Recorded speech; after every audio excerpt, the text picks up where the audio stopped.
দর্শক স্বাগত জানাই এশিয়া পোস্ট ফেসবুক লাইভে। এই মুহূর্তে আপনাদেরকে সরাসরি যুক্ত করেছি ঢাকা বিশ্ববিদ্যালয়ের টিএসসির পায়রা চত্বর এলাকা থেকে, যেখানে আপনাদেরকে পাখির চোখে দেখানোর চেষ্টা করছি মেসি ভক্তদের উল্লাস। দর্শক, যুক্তরাষ্ট্র নয়, টিএসসিতে নয়, যেন মনে হচ্ছে এক টুকরো যুক্তরাষ্ট্রে পরিণত হয়েছে এই টিএসসি পায়রা চত্বর। পুরো কানায় কানায় পরিপূর্ণ এই মুহূর্তে, সেই চিত্রটি আপনাদেরকে দেখানোর চেষ্টা করছি। দর্শক, মেসি ভক্তদের উল্লাস এবং বাঁশির শব্দে মুখরিত হয়ে উঠেছে এই টিএসসি পায়রা চত্বর। হাজার হাজার মেসি ভক্তরা কিন্তু আজ বিশ্বকাপের আর্জেন্টিনার উদ্বোধনী ম্যাচ তারা দেখতে টিএসসি পায়রা চত্বরে এসে হাজির হয়েছেন। দর্শক, পুরো বিশ্বকাপ জুড়ে বাংলাদেশি সমর্থকদের মাঝে একটি উন্মাদনা বিরাজ করে, সেটি বরাবরই সব বিশ্বকাপে লক্ষ্য করা যায়।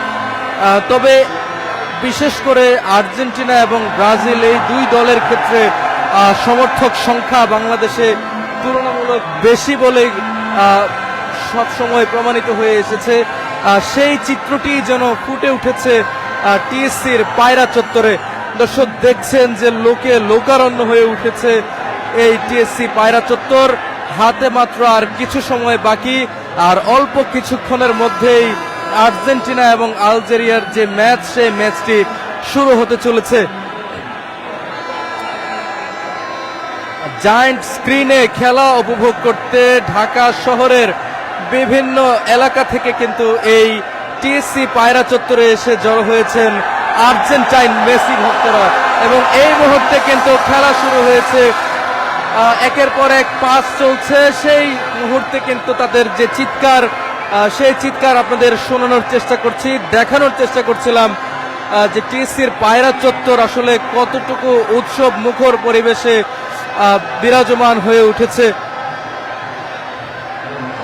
দর্শক, লিওনেল মেসির এটি শেষ বিশ্বকাপ, এবং সেই বিশ্বকাপের প্রথম ম্যাচ আজ আলজেরিয়ার বিপক্ষে মাঠে নেমেছে মেসির আর্জেন্টিনা, এবং সেই আর্জেন্টিনার খেলা দেখতে কিন্তু এই টিএসসির পায়রা চত্বরে এসে ভিড় জমিয়েছেন আর্জেন্টাইন সমর্থকেরা।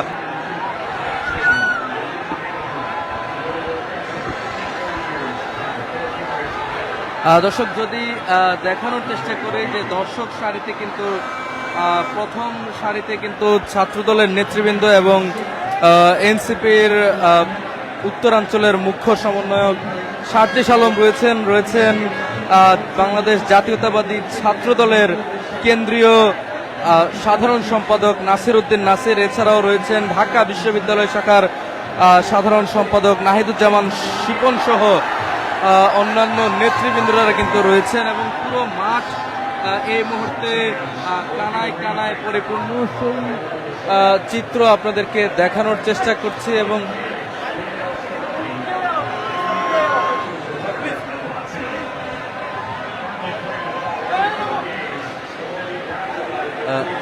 দর্শক, যেমনটি বলছিলাম যে পুরো ঢাকা বিশ্ববিদ্যালয় এলাকায় কিন্তু এই মুহূর্তে আর্জেন্টাইন সমর্থকদের দখলে রয়েছে। বিশেষ করে এই টিএসসির পায়রা চত্বর কিন্তু পুরোটাই আর্জেন্টিনার সমর্থকদের দখলে বলা যায়, এবং যেমনটি দেখছেন যে মাঝে মাঝে দু একজন ব্রাজিল সমর্থককেও কিন্তু দেখা যাচ্ছে। তবে আর্জেন্টাইন সমর্থকদের যে উপচে পড়া ভিড়, সেই ভিড় আমরা লক্ষ্য করছি। হাতে গোনা মাঝে মাঝে দু একজন ব্রাজিল সমর্থককে দেখা যাচ্ছে, যারা কিন্তু এই ম্যাচটি উপভোগ করতে এসেছেন। তবে আর্জেন্টাইন সমর্থকদের সংখ্যাটি বেশি, কিন্তু বর্তমানের যে 2026 ফিফা বিশ্বকাপের আগের যে আসর 2022 বিশ্বকাপে কিন্তু লিডিং পজিশনে ছিল এই আর্জেন্টিনা, যারা 2022-এ বিশ্বকাপ জয়ী ছিল। সেই দলটি কিন্তু আজ আলজেরিয়ার বিপক্ষে মাঠে নেমেছে, এবং এটি হবে দলের যিনি অধিনায়ক লিওনেল মেসির শেষ বিশ্বকাপ, এবং লিওনেল মেসির শেষ বিশ্বকাপ কে দর্শক এই মুহূর্তে কিন্তু আর্জেন্টিনার বল অনেকটাই গোলবারের কাছাকাছি পৌঁছে গিয়েছিল এবং সেই উল্লাসটি কিন্তু সমর্থকদের মাঝে লক্ষ্য করা যাচ্ছে। হাজার হাজার আর্জেন্টাইন সমর্থকদের উপস্থিতি এই মুহূর্তে টিএসসির পায়রা চত্বরে। সেই উৎসব মুখর পরিবেশটি আপনাদেরকে এশিয়া পোস্টের মাধ্যমে দেখানোর চেষ্টা করছে। আপনারা দেখছেন এশিয়া